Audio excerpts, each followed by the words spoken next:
Well, ladies and gentlemen, welcome. I'm Paul Root Wolpe, the older brother, and you look it. It's okay. At least I shaved. That's true. I was trying to look older.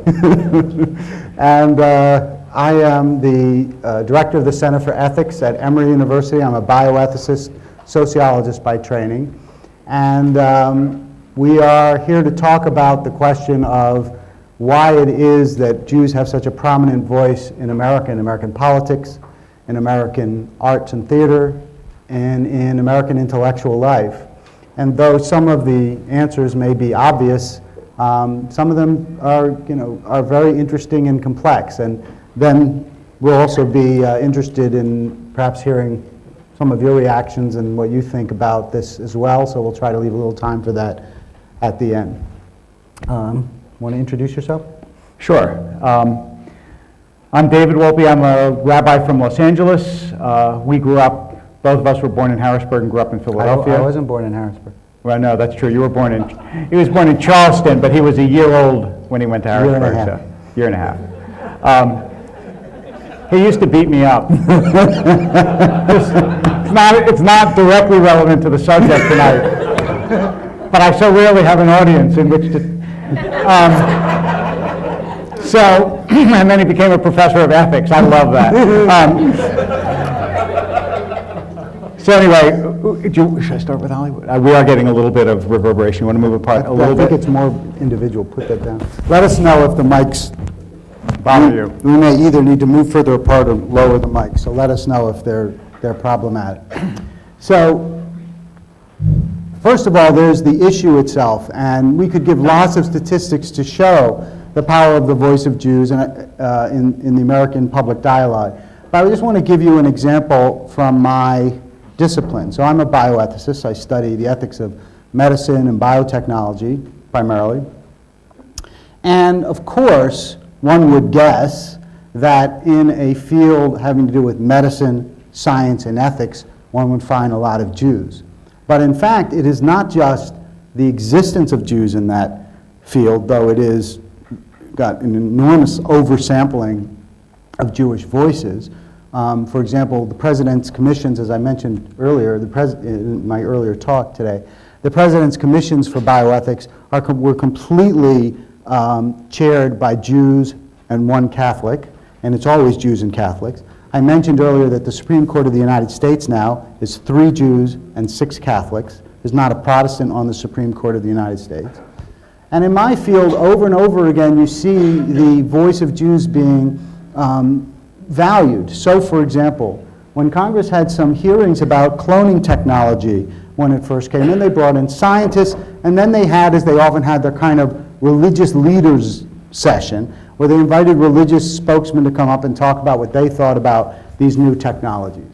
They invited an imam, a priest, 2 Protestants, and 3 Jews to come and speak about religious views of this new biotechnology. This is Congress.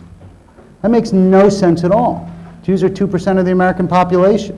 Why were 3 Jews, Moshe Tendler, right, one of the great Orthodox bioethicists, Elliot Dorff, conservative bioethicist, and Lori Zoloff, who's also Orthodox female bioethicist, they were invited along with 2 Protestants, a Catholic, and a Muslim. So the question that we want to try to understand and answer is, why is that?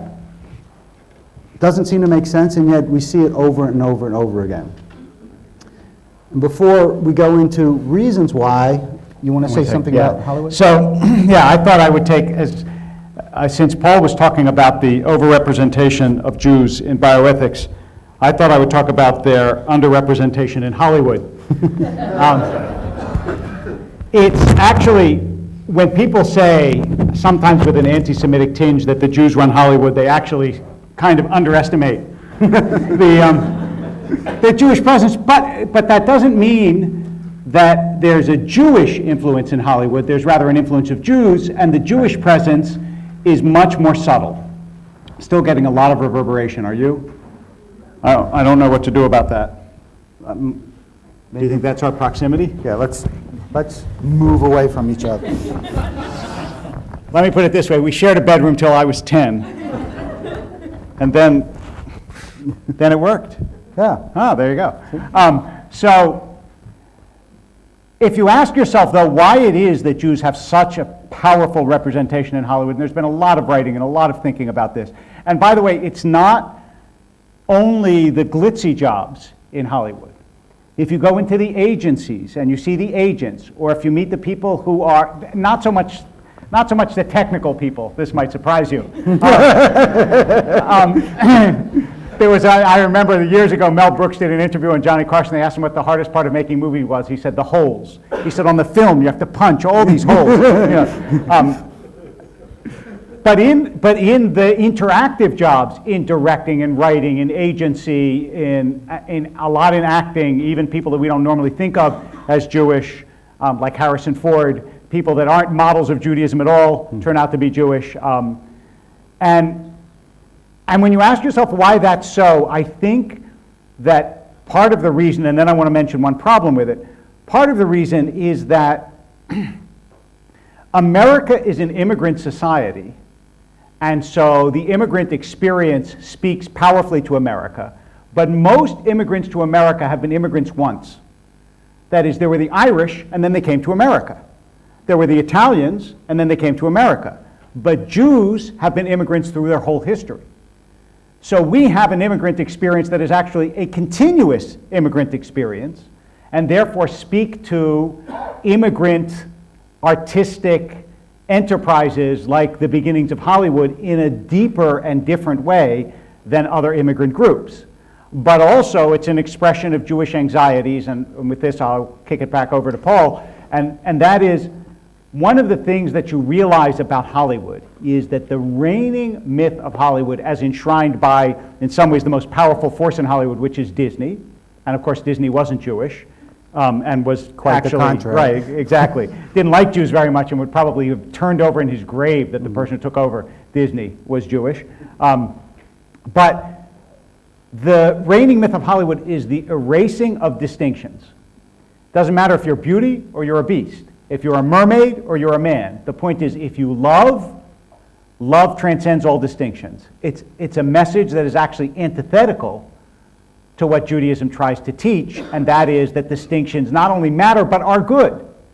That the idea that you're a distinct people is a good thing, not a bad thing. If you want to ask yourself, among the 1,000 reasons why people intermarry, one of the reasons is because there is this very powerful American mythos fed by Hollywood that distinctions are invidious by their very nature and shouldn't exist. So even though Jews run Hollywood, that doesn't mean that Hollywood gives a Jewish ethos. In fact, in some ways it's at odds with what it is that Jews want to say to the world. And with that, I'll ask you for... A couple things. First of all, the idea of Jews as perpetual immigrants. I mean, one of our fundamental concepts in Judaism is Ger Hayitem Be'eretz Mitzrayim. Right. So it's a fundamental concept about being an immigrant. You were a stranger in the land of Egypt. Right. And stranger means immigrant. That's what it means. It means someone who moves to another land where there are an Am Lo'ez, right? And a nation of a different origin and tongue. But the same way, but interestingly, if Hollywood is about assimilation and about people eradicating difference, another very Jewish entertainment genre, the superhero comic book, was about just the opposite, right? Superman was created by two Jews, and Superman was about absolute difference. Superman was different than any other creature on the planet, and he was the hero. So at the same time you have this theme of assimilation, you also have this theme of exceptionality in a different genre of Jewish entertainment. So, you know, it's interesting, and you see that as a way that Jews try to show their loyalty, because all of the superheroes that were created were really good Americans, right? The dark superheroes didn't happen until much, much later. And I wanted to add to that also, when you're thinking about it, when you said Jews wanted to show their loyalty, America, this is a cliche, and I'm not willing to defend it because I haven't really thought it through, but I think that it is mostly true. America and Israel are virtually the only two nations that are created as an idea as opposed to a population. And that means, I mean, America, it doesn't like you had a population and they said, okay, we are, well, you did, but, but not so much anymore. You didn't have a population and then said, okay, we are Frenchmen, now in what does being French consist? Rather, you said, okay, America is an ideal, those who are attracted to this ideal come to America. Similarly with Israel, Israel was an ideal that essentially imported a population to fulfill the ideal that it was supposed to be, at least biblically. That being the case, though, that means that Jews had the opportunity to shape an ideal which they never had before. You could prove you were a good German, or prove you were a good Pole, or prove you were a good Russian if you wanted to and needed to, but you couldn't essentially shape the national character of any of those nations because they could always reject that, or even if you had a contribution and they could reject the idea that it was a Jewish contribution. Those of you who heard the other day about Iraqi music, popular music, the idea that they could just take all the names of the Jews off the popular songs, or they did that in Germany too. They couldn't erase Heine from the books, but they could say that this is a German folk poem instead of saying that it was written by a Jewish poet. But in America, you actually had the opportunity to shape the national conversation, which gave Jews a tremendous impetus to want to do that since they'd never done it before, and they didn't carry with them a national identity. That is, when the Irish came to America, they had a national identity. We are Irish, right? So we may carry Irish traditions here, but we're Irish. Jews had a sort of tribal identity, but not a national one, which is also why so many Jews opposed the founding of the State of Israel. We don't like to think about that now, but pre-Holocaust, it was extremely controversial among American Jews because they were afraid of charges of dual loyalty. They were American, they didn't have a national identity, they were just American, but they were also Jews. And then, of course, there's the history of Jews. What were the tools that Jews had to bring to bear to the American experience? There were two tools that the Jews had more than any other tool, and both of them have been written about extensively. One was an extraordinary tradition of learning and education, right? And a deep immersion in a kind of logical thought, a Talmudic thought that was analytical and quite deep, which allowed Jews to enter the intellectual professions. And the second was, and of course there are a lot of reasons for this as well, including being banned in most countries from owning land, which was the main way in which one gained wealth, and being forced into financial and business and trade kinds of professions. The Jews were very proficient at commerce in that sense. And so when you have those two traditions in a nation that is developing, those are the two skills that a developing nation wants, more than anything else. Think about it. If you're a developing nation, you want really good business people to build your economy, and you want really good intellectuals to build your intellectual structure, to try to figure out what your country is going to be, and to become professionals, and to run complex systems. And so Jews happen to have the two skills that a developing nation most needs. And I think that's one of the reasons why they were so successful in American social life.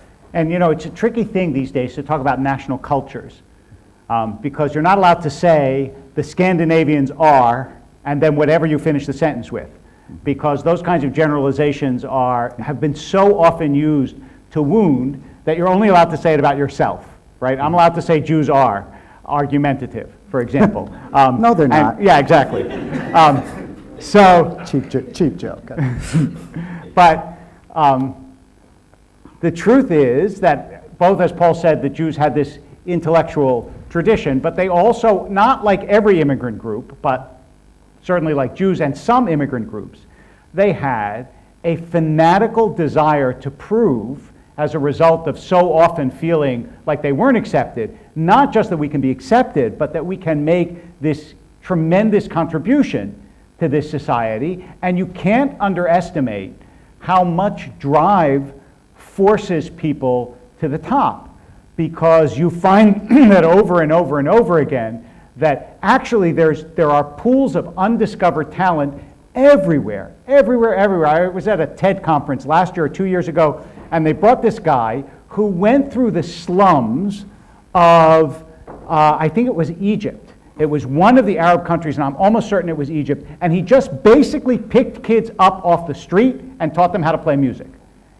and he discovered two prodigies, and he had this orchestra there, and you realize that the world is just filled with talent that laid undeveloped and undiscovered, and that if you take a national group and you put them someplace and say, everything depends on your being more successful than your parents were, that you're going to get an almost miraculous result, which is exactly what happened over a couple of generations to Jews in lots of different countries, although whether it will continue to happen is an open question. Well, that is interesting. I mean, there's a lot of talk about different Asian groups taking over that role, and certainly for those of us in the academy, we see an extraordinary increase in both Asian American and foreign Asian populations.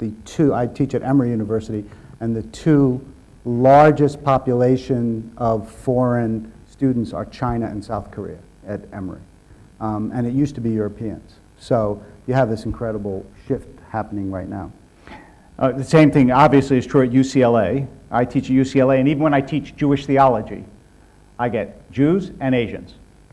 Why? I don't know. Everybody has to take a humanities, and I think that there is this sort of Jewish mystique, and you get Asian students, and let me tell you something, they're amazing students of Jewish theology, because they're just amazing, and they work, and they ask questions, and they learn it, and if it's alien to them, they come to my office and ask, and it's remarkable how much drive matters, and how much the assumption that you're supposed to do well. So, there's that. Then, what's that? Right, East Asian. East Asian. Southeast Asian. Yeah. So the other point that I want to make about this is that in addition to music, which I think is true, although that developed later, the one astonishingly consistent gift that Jews have shown is a verbal gift. And that also matters a tremendous amount in a society that is developing its ideologies. And so Jewish writers who, again, in Hollywood, played a fantastic role, but also in American literature played such a fantastic role, has a particular valence here and a particular power in its place in intellectual life. And so why is it that Jews hold such a strong voice in American politics and decision making?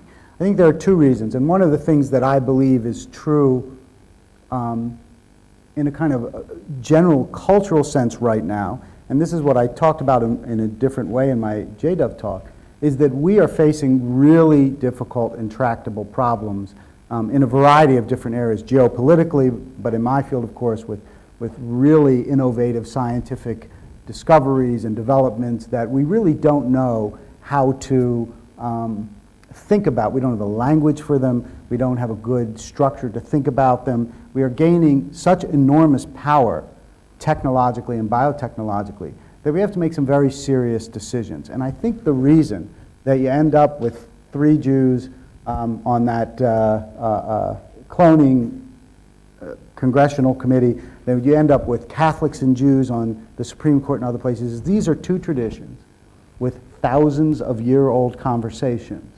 And they can draw from a deep well of experience and wisdom and knowledge that other cultures can't as easily, and are willing to do it. There are other cultures equally ancient. But these traditions fit very comfortably into the sort of American Judeo-Christian structure. Be very different to bring the Buddhist tradition in, for example. America isn't as amenable to that way of talking and speaking yet. It may be more soon. And so when you need wisdom, you look to your wise traditions. And I think that is what we are seeing right now in the American popular conversation, is we need to find wisdom to solve these problems wherever we can, and so we look to those with the deepest wells to see how they can contribute. And just in case we haven't congratulated ourselves enough, I have something else that Jews are good at that I know you'd like to know about. Leaving, by the way, money aside, which is a whole other topic, right. Jews and money, which is worth talking about. But let's leave money aside for a moment.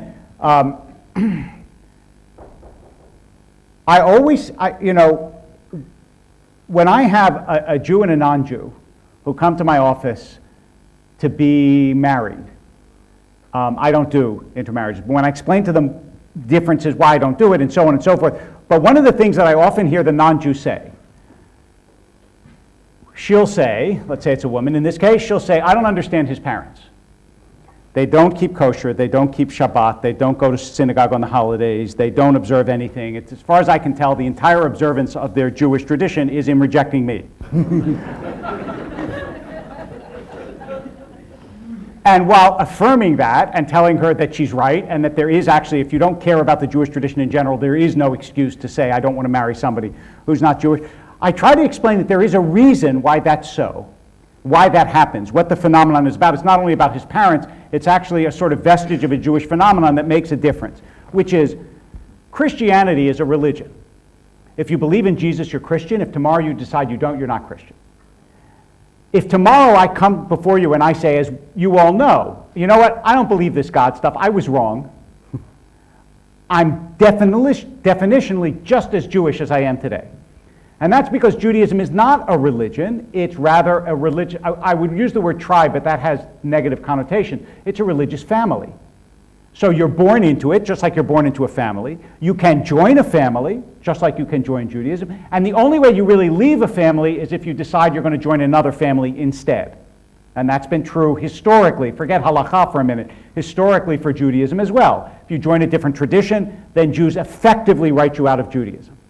What that means, though, is that Jews feel a sense of responsibility for one another.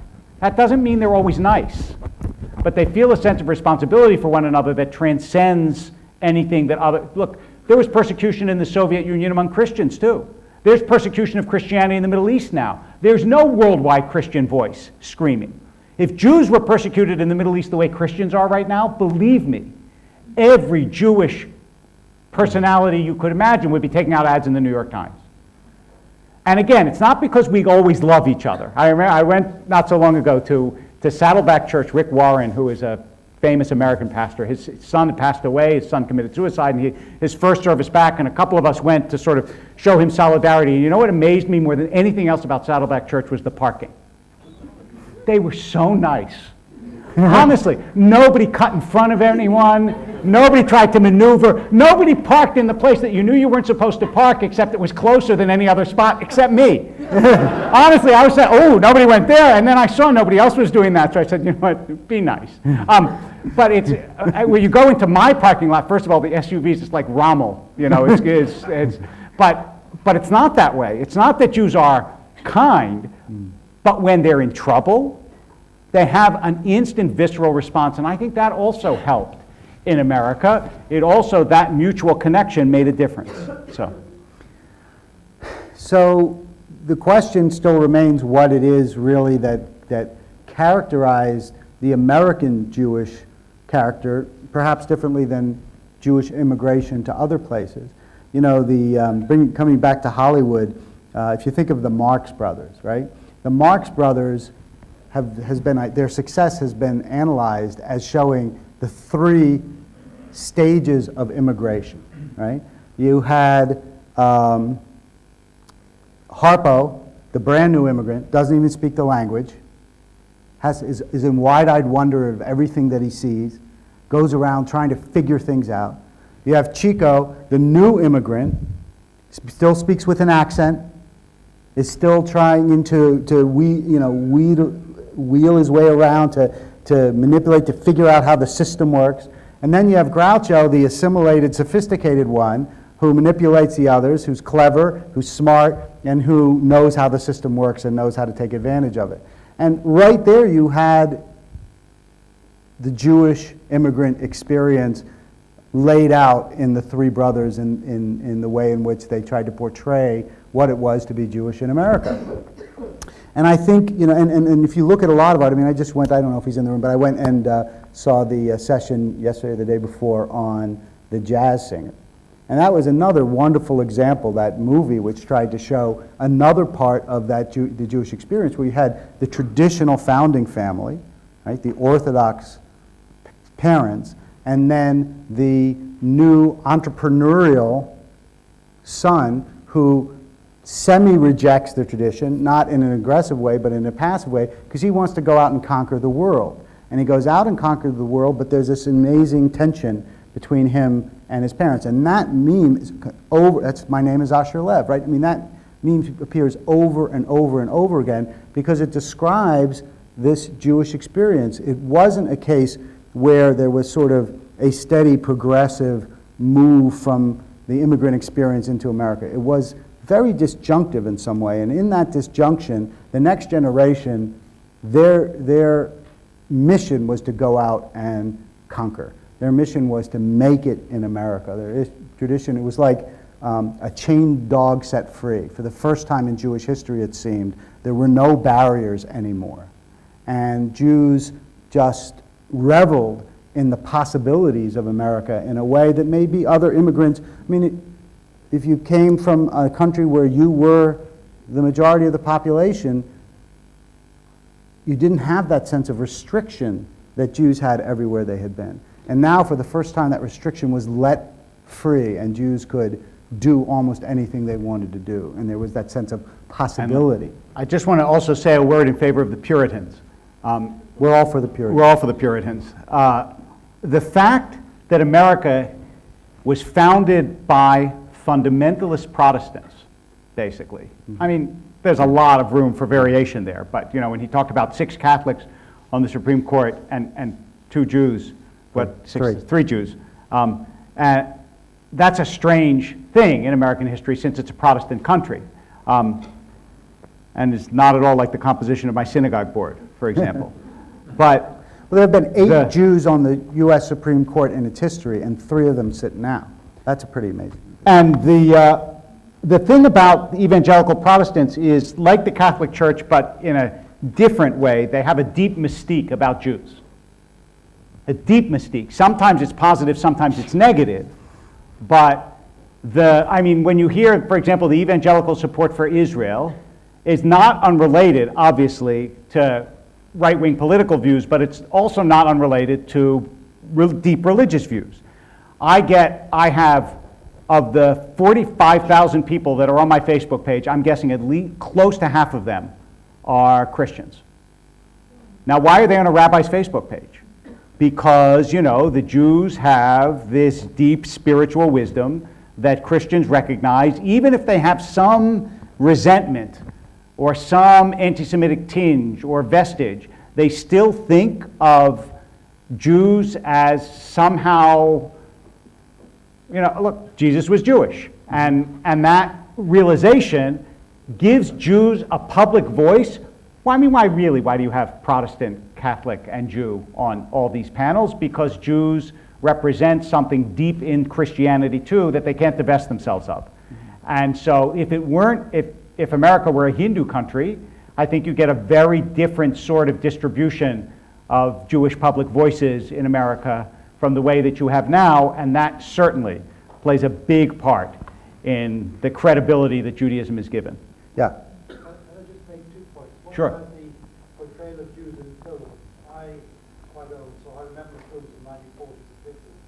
I imagine from the time of the jazz singer till maybe Castle Giant Shadow and by Columbus, the Jews were not openly portrayed, even though many of the moguls around the film. Right. Right. The other thing is that I do visit the States from time to time, and I was there some months ago and I saw a program called Jewish Americans, which traced the idea of the Judeo-Christian ethic Right. to the 500,000 Jews who served in the U.S. Army in the Second World War. And they said that that's when the idea that Jews were part of the national family came to play much more. Well, there's a big argument right now about how much the moguls of Hollywood did or did not help the Nazi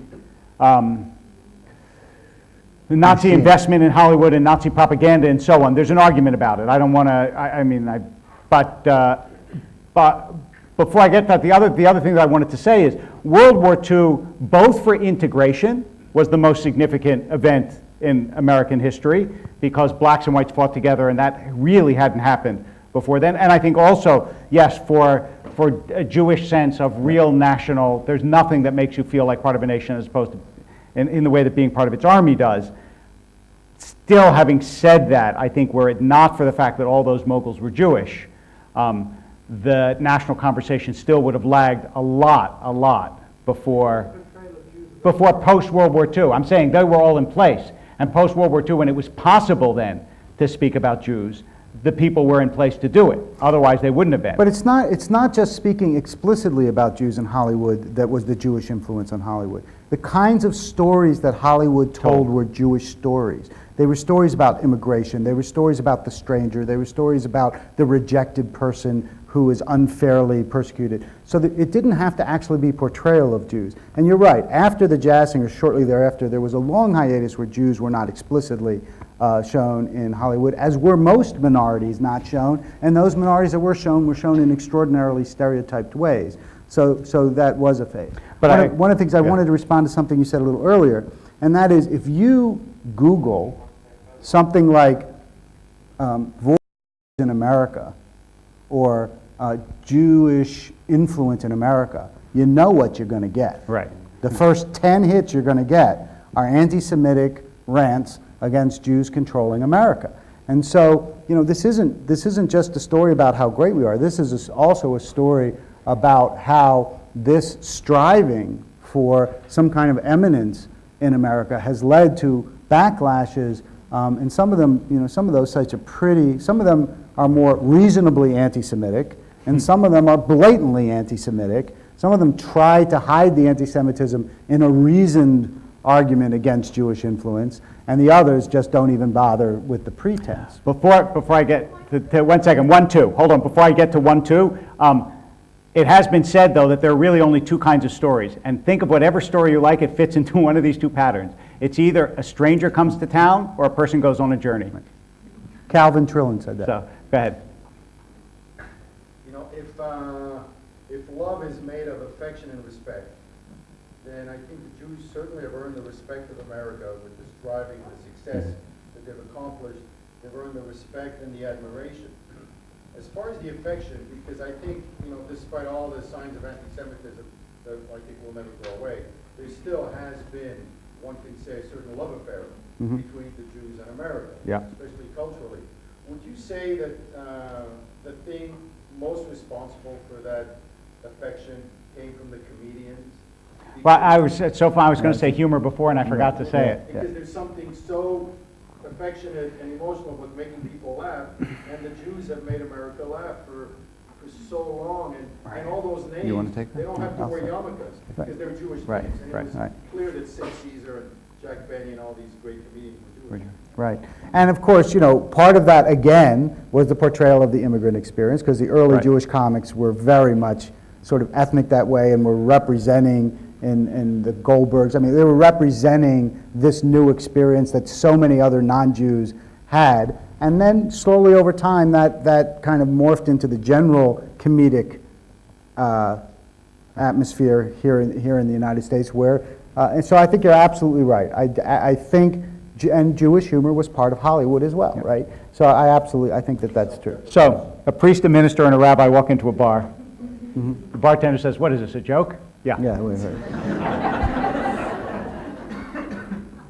points. The first one is like the brother that is on the right side. This one. Yeah. Paul. Paul. Said, they arrived in the United States and they were totally free and they could do whatever they wanted. And I just want to nuance that because if you watch the Gentleman's Agreement, you realize how much Jews were actually discriminated upon. And on the other hand, if you study history, for instance, in France, since Napoleon, they have had many rights. Right. So it's not.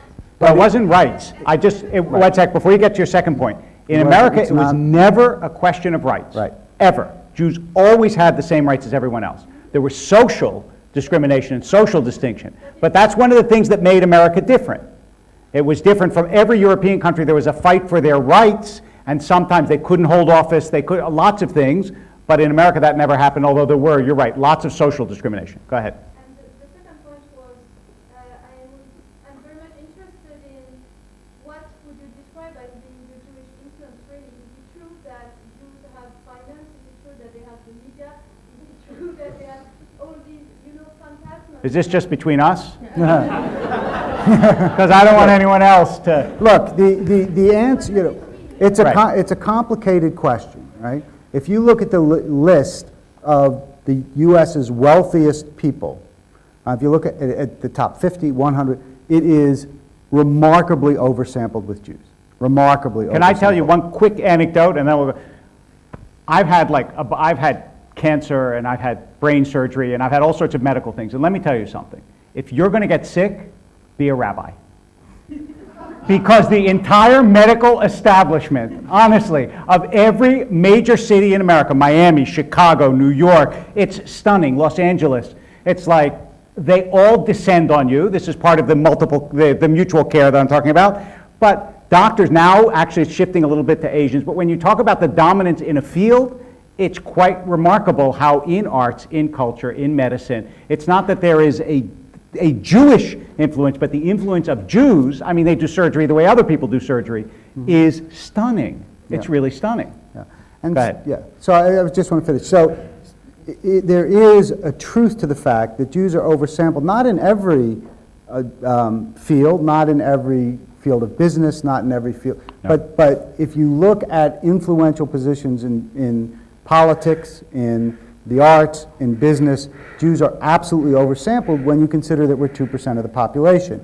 If you look at if you look at wealth in the United States historically since the middle of the 20th century, Jews were the wealthiest subpopulation that most demographers identified. Sometimes there were a couple other exceptions, sometimes Episcopals, Episcopalians, the yeah. Episcopals, sometimes they I weren't. think I heard their resignation speech. I think we won. Yeah, I think I think they ceded the Right, place to yeah. us, yes.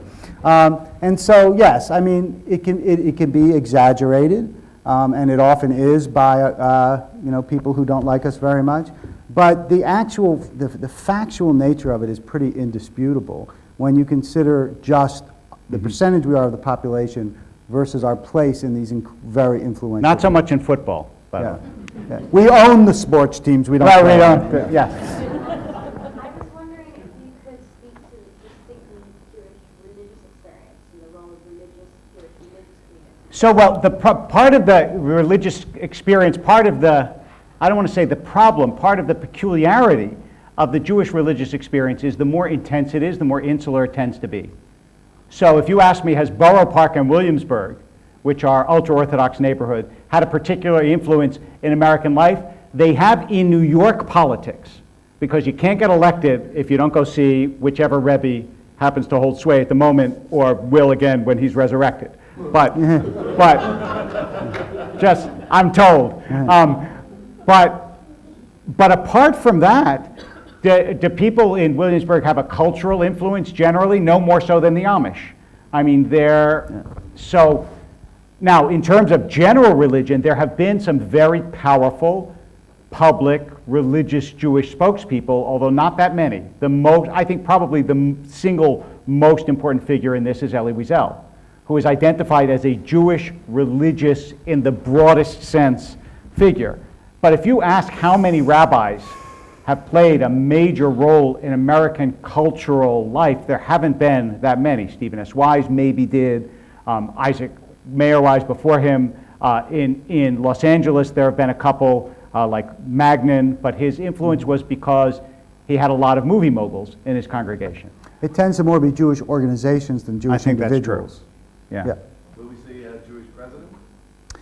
Well, we've come close when you Yeah. think about it. I mean, Lieberman, who was the rare Lieberman was exception, was a vice presidential candidate. And the ticket did not lose because of him.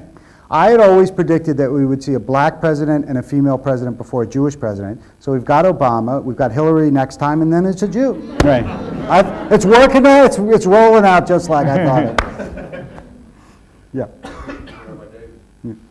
Los Angeles, which is obviously where I come from and you come from. I can tell by your accent. I'm African American. But here's my question. Los Angeles is a very unique community in many ways. I'd like you to explore how different it is. And one of the reasons that I think, and it may have an impact on your comments about the entertainment industry, is it's an immigrant community that immigrated twice. Right, that's true. It was a community that first immigrated to the East Coast, Yeah. and then move to the best coast. Right. And I think that may have. So Selwyn, does that make us less? I mean, it makes us more assimilated in a certain way. It makes us more able to create the culture, but it also gives people, I think, the affiliation rates tend to be less on the West Coast than the East Coast, precisely because people are leaving even. Remember that, first of all, American Jews by definition, are the less committed Jews. The more committed Jews stayed back in Europe and were killed, right? If you already left Europe, you know the phrase in Devarim and Deuteronomy, Lo b'shamayim hi, that the Torah is not in the heaven. Right after that it says, Lo me'ever layam, it's also not across the sea. In Europe they used to say, you go to America, there's no Torah across the sea. Because they knew what America was like. And they were right. So the greatest rebbes, the greatest scholars, the most devout people, they all stayed in Europe and they all died. The less traditional came to America, and of those, the less of the less traditional went to Los Angeles. That's the reality. I'm the rabbi of a conservative congregation that is now more than 110 years old and has always had an organ play on Shabbat morning. For 110 years in a conservative, this is unheard of in the East Coast. You wouldn't have such a creature. And it's called Temple, Sinai Temple. Again, you wouldn't have this in the East Coast. So, yeah, it is now it has, by the way, a very flourishing Orthodox community and a lot of wonderful kosher restaurants. Come visit us. But yeah, I think that it does make it both gives Los Angeles a greater opportunity to shape, but also much, much lower affiliation rates. And like a lot of large Jewish populations, you can feel as Jewish as you want without having any particular religious affiliation. I mean, when I speak sometimes to people in the entertainment industry, their basic attitude is, look, I'm just as Jewish as you, I mean, because I'm Jewish. So that ethos feeds it. You know, there's something that's always puzzled me, and I'll just throw it out to you without analyzing it because I don't know what the implications are. But if you think about the American Jewish experience, in fact, the immigrant Jewish experience in general, the history of the Jews of America, tracing them back to Europe, was not exclusively, but largely a shtetl history, right? So they came from small towns. They were very agrarian. They were farmers, and they were, they had animals. They were tevya, right? And in America, they all became urban. So there was this transformation of the Jewish experience from a European rural experience to an American urban experience. And what is so remarkable in one sense is how Jews flourished in the American city. Now, I'm a sociologist, so I should have a great explanation for that. I don't. If you do, I would love to hear it. So I'm just throwing that out because it's always puzzled me. Go ahead. When you were talking at the very beginning about immigrant experience and how Jews could speak to that, but multiple times over, I think that really resonates. I am struck always if you went further and then you said that there's also a dark side to that, and you talked about Jewish anxiety in Hollywood, which I do think is a dark side. The other dark side I always want spoken to, and I wonder what I really love to hear what you say about it, is that we also became honorary white people in a post-slavery society where there's still a black underclass. Mm-hmm. And I always was struck by how that's such a different experience than now as Americans living in European Jewry, where Europe now is, but over many centuries was not an immigrant society in the same way. And so there's that clear disconnect. But Europe is also not a post-slavery society. Right. And I think a lot of the things that explain the differences between the two Jewish experiences that come to those two, I wonder what... I'll say this. There's a lot to say about it. I just want to make these 2 points. First of all, I always say to Jews with grievances, in other words, to Jews, if tomorrow you had to be born into America and you could be Jewish or you could be black, which would you pick? And it's obviously you choose to be Jewish, right? Without question. So yeah, the legacy is and when Jews think about it, they realize that that's true. But the other thing I want to say is that the other part of this is that when people ask, could the Holocaust happen in America, I always say, without question, no. I have no doubt about it, and the reason is not because Americans are nicer or better, or because we have this Constitution, which, as you know, in countries can have beautiful constitutions, they mean nothing. But America is so heterogeneous. In Europe, there were Frenchmen and Jews, and Poles and Jews, but in America, there's no majority, so there's no minority. there are African Americans, and there are Latinas, and there are whites, and there are off-whites, and there are, Hindus and Muslims and Jews and Buddhists and Protestants and Catholics, and there's no group to gang up on group number 2. Anymore. There used to be, and there were examples Yeah. of that.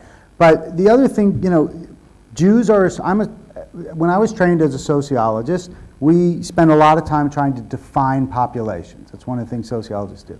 And Jews were always difficult.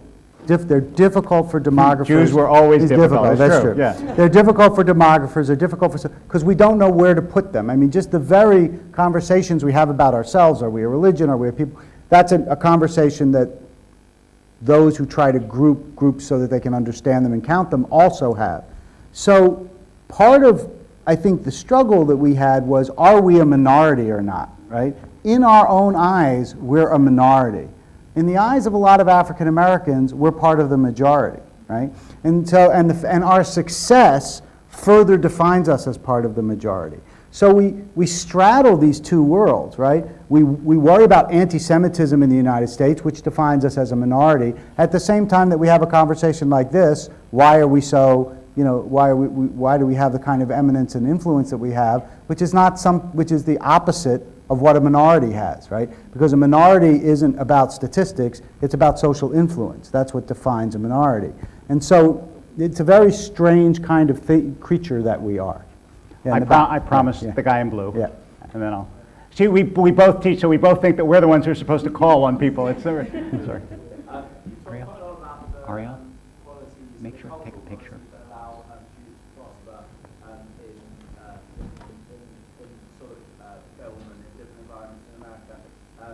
But I was wondering if you think there are any sort of general cultural flaws of Jews, or like ways that Jews are failing in general in American society. I'll give you two really quick ones. I think this is not so easy to... I think our business ethics could be better. I do. Look, my congregation is, half of my congregation is from Beverly Hills. There are a lot of very wealthy people in the congregation, a lot of very generous and very kind people in the congregation. Do the majority of my congregants who are involved in business think about Jewish ethical principles when they do business? I hope so. I mean, more than that I can't say. That's one area. And just as a comment about that area, look at the great scandals of the last 10 years in the United States. Right. Yeah. I won't say any more about it because So- it's heartbreak. So, and then the other is just, I think that Jews in general are not identified primarily through their spokespeople as being a people of strong and distinct ethical traditions. I don't think that's what most people say when you say, what do Jews stand for? Let me just tell you one quick anecdote. I don't know how many of you know Michael Brooks, who used to be the Hillel rabbi in Michigan, but I remember his telling me once, it's a beautiful story, that he was with his daughter in a store, and the cashier gave him too much money back. So he returned it, and she said to him, "Oh, that's so nice, you're an honest person." He said, "Well, I do try to be an honest person, but the reason I gave you the money back is because I'm a religious Jew." Now, first of all, if that surprises you that that's the reason he gave the money back, then that already tells you we have a problem. And second, he told me the reason I said that wasn't as much for her as for my daughter. So I wanted my daughter to know that's what it means to be a religious Jew. We could use more of that. Yeah. You've been speaking on so many different things, and you actually haven't really spoken about the strength or weakness of the Jewish community as a community. And I'm kind of surprised to a certain degree. I thought I did Well, when he I did. talked about our mutual aid and how we take care of one another and how that matters. But isn't that one of the aspects of certainly the North American Jewish community, Yeah. which is one of the main strengths? Right, but that's why I said that unlike Christianity, which is a religion but not a family, Jews are family. I mean, if I didn't emphasize enough, I certainly intended to. There's no question about it. It's one of the reasons why we're so institutionalized, because Jewish institutions have been one of the great triumphs of the Jews. We have federations and synagogues and organizations, like a ridiculous number of them. And that's been one of the things that a lot of ethnic groups had when they moved to the United States were these mutual loan societies, right? So they would pool their money and they'd help some groups start a business. A lot of, for example, one of the reasons why there are so many dry cleaning businesses owned by certain Southeast Asian groups is because that's what they did. They would pool their money and they'd loan it to one person to start, and and this was done in a number of communities. Nobody did it like the Jews did it, right? The mutual support networks that were set up by the Jewish population were far more extensive and just think of federation, than they were in almost any other ethnic group. And I think that that's part of that. I want to tell you a beautiful story from Los Angeles, just to give my community a little bit of credit. This is a true story. It's very short, but it's really... So about 15 years ago, a little bit before that, in the middle of the night, a call came through. There's one building in Los Angeles that is the Federation Building, 6505 Wilshire. So a call comes in the middle of the night. Operator takes the call. A girl who has a very heavy accent and is crying says, "My father fell down and he can't get up. What do I do?" So the operator has the sense to get the address, call an ambulance, and then she does what it says on the board in front of her in the switchboard. It says, "In case of emergency, call Federation President." So she calls the Federation President. Federation President comes over, sits with her father, had a heart attack and did recover and was all right, but comes and sits with the girl at the hospital. And anyway, after the drama had sort of subsided, she says to this girl who's 7, 8 years old, "Why did you call the Federation?" And the girl said, "Because I'm a Russian immigrant, and we came about 6 months ago, and we don't really know anyone, but my father put a number up on the refrigerator, and he said, if you're ever in trouble, call this number. It's the Jewish building. They'll help you." So, yeah. I wanted to ask two questions. One was, why do you think so many American Jews vote for the Democratic Party? Do you think that's is that for religious reasons, or is it just more culturally they've been doing that for many years? And the second one is, now that more American Jews are less religiously observant for various reasons, do you think that influence that you talked about in the media and politics will continue in the future as they move away from traditional Jewish practice? There was a session on that earlier in Limmud, which I went Was there? to. Oh, And what did they David, say? you were part of that session, right? And there was a lot of disagreement, a lot of agreement, a lot of disagreement about why, as Jane Eisner said when she introduced that session, the Republicans have spent millions and millions and millions and millions and millions of dollars trying to get Jews to vote Republican. And though there's been a lot of fluctuation over time, Jews are still predominantly vote Democrat. And there are lots and lots of reasons for that and theories about that. But I think, one of the things I've always said, and this was shared by some of the people on the panel too, is Jews are threshold voters. That is, Jews say, we need a certain level of attention to Israel.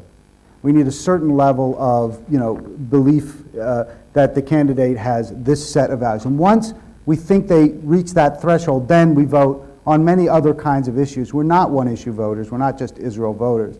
And so I think that it's partially tradition. It's partially the fact that Jews have voted Democrat since they got to the... Since Roosevelt, basically. Yeah, since Roosevelt. I think it's partially that Jews see that kind of vote as a vote for the kinds of things that they value in their Judaism, tikkun olam and social welfare and tzedakah, which they associate more with the Democratic Party, rightly or wrongly, than they do with the Republican Party. But I also think that there's another reason that really wasn't mentioned very often, and this may be an interesting thing to see if it's changed, and that is Jews were very suspicious of the Republican Party, which for most of their history was where most of the anti-Semites lived, right? Leftist anti-Semitism was a bit of a different animal, right? Jews never thought that the lefty anti-Semites wanted to get rid of the Jews in the United States. It was a different set of issues. The righty anti-Semites, they saw as like Nazis, right? So I think that there are a lot of different reasons why the Jews remain Democrat. That's no longer true, though. Right, well, that's what I'm saying. Yeah. And now, with the increase and the actual takeover of sort of anti-Semitic rhetoric, or at least rhetoric that is interpreted by a lot of Jews as anti-Semitic on the left, we might actually begin to see some of that shifting over. I have friends who were sort of former lefties who have moved very much to the center because of seeing that what they feel is strong anti-Semitism coming from what they thought of as their former I want to say a allies. word about this because I have a congregation that really is almost split down the middle. And you should see my emails. I have people who are really far right, a lot of people who are really far right, and a lot of people who are, as you would expect on the west side of Los Angeles, are very far left. And I mean really the two emails can't speak to each other. I mean, I get, the day does not go by when I don't get, Rabbi, now you see why Obama should be impeached. Seriously, and the equivalent, whatever the equivalent on, and Rabbi, now you understand why Ted Cruz is the Antichrist if I believed in an Antichrist. And what I want to, and so I wrote an article not so long ago for Commentary Magazine, which is a right-wing magazine. They asked why this exact question, and I said, look, there lots of reasons, but one thing that I will say is, until the Republican Party manages to convince people that its principal motivation is one of compassion, that in fact the reason we want to reduce government programs is because they injure the poor as opposed to help them, you're not going to be able to get most Jews to feel good about voting for it. Because the reasons that Republicans give why republicanism is good are, they may be logical, they may be sensible, but they are not initially compassion-based. And in fact, I've heard people on the right, one of the people is, if you ever hear Dennis Prager, will say one of the reasons why the left is so messed up is because it starts with compassion. But that's how Jews have made their voting and sociological decisions. Having said that, I do think that the further right religiously you go, the further right politically you go. So the Orthodox community votes much more Republican than, let's say, the Reform community does, which is almost all Democratic in the United States. And part of the reason that's so is that it is an expression of the religious values that each of them holds dear, right? On one, there is a family, rule-based religiosity that's deeply theocentric, which is very Republican-y and also very Orthodox. On the other, there is a social welfare, humanities-based, university-educated, which is much more democratic. So it's not surprising. And since most Jews are not Orthodox, only about 10% of American Jewry is Orthodox, you would expect that you get a much more democratic. But you may have that changing, especially amongst the ultra-Orthodox who are becoming poorer and poorer and are depending more and more in the United States on entitlements. So now you have a group that is very Republican-oriented in terms of their sort of national politics, but now has to protect their own incomes through entitlements, which is exactly what the Republicans want. So basically, we don't know. We don't know. So it'll be interesting to see where they go. Last That's question, yeah. Sorry? What is the Jewish lobby? I read all the time the Jewish lobby. There is no such thing as a Jewish lobby. It literally does not exist. Okay, so are there What there is, for example, AIPAC, which is the American Israel Public Affairs Committee, which works for closer relationships between the United States and Israel. Most of AIPAC is Jewish, but some of AIPAC is not Jewish. And there is no such thing as a Jewish lobby. And by the way, as Walter Russell Mead, whom you really should, is wonderful on this, points out again and again and again, considering how few Jewish voters there actually are in America, if there wasn't widespread, as every poll shows, support for Israel in America, AIPAC would be completely the reason unaffected. that term is so insidious Yeah. is because we don't hear them talk about the Catholic lobby. Right. There is a Catholic lobby. If there's a Jewish lobby, there are Catholic special interest groups that advocate and try to get Congress and other places, other levels of government to do what is in the interest of the Catholic Church. But you don't hear about the Catholic lobby. In fact, can you think of another single group with the word lobby after it that's ever used? Gun. That's not a group. I mean, I'm not talking about an interest. I mean, there's gun lobby. I mean, it is perfectly appropriate to talk about the word lobby in terms of a cause. Right. That's what But lobby there's no blonde should be. lobby, Right. you know? Right. Okay, But last there's question. No Jonathan. other group. This question about Israel in America. Just that? That's it. Okay. Israel in America. Israel in America. We love Israel. Israel loves us. Some of the time. That's an infinitely complicated question. I mean, you know, look, there's a congruence of interests, which is why, you know, when they say nations don't have friends, they have interests. There's a congruence of interest between Israel and America, clearly. Israel is a tremendous asset, but there are built-in conflicts in that relationship that right or left are inevitably going to surface. So, but I don't think that any administration, of my lifetime has been a serious detractor to that. There's to the one other closeness thing of that to relationship. realize about that I think is actually, we don't think about it enough, how powerful and how positive this is. Jews could easily be accused of dual loyalties. And it's really been a long time since that cause has been made in any serious way by any politician, right? I mean, we don't get that accusation. We get the accusation that we're too powerful and that we try to protect Israel too much, but we don't generally get the accusation that we're un-American because we really care more about Israel. And the time that really arose in the U.S. is during the Pollard case, right? And that was a moment when that really could have been the general response of, the U.S. government or other people to this example of a Jewish spy for Israel. And I think it's actually a remarkable thing that's never been a powerful theme in American politics. Let me just close with a drash, since we should close with a drash, and it's about the great hero of the Torah that very few people recognize. All of the Torah, is a struggle between brothers. All of Breshit, the entire book, right? Between Cain and Abel, between Ishmael and Yitzchak, between Yaakov and Esau, between Joseph and all of his brothers, and then you come to the end of Breshit, and Menashe the older and Ephraim the younger come before Yaakov, and he goes like this with his hands, and he blesses the younger instead of the older. And Menashe doesn't say a word. He doesn't protest, he doesn't argue, he's not angry, and it's the healing moment when Menashe and Ephraim get along that enables us to go then to the book of Shemot, to the book of Exodus, which we began this past week, because now you can become a people when there is a certain harmony between brothers. So there you go. Thank you.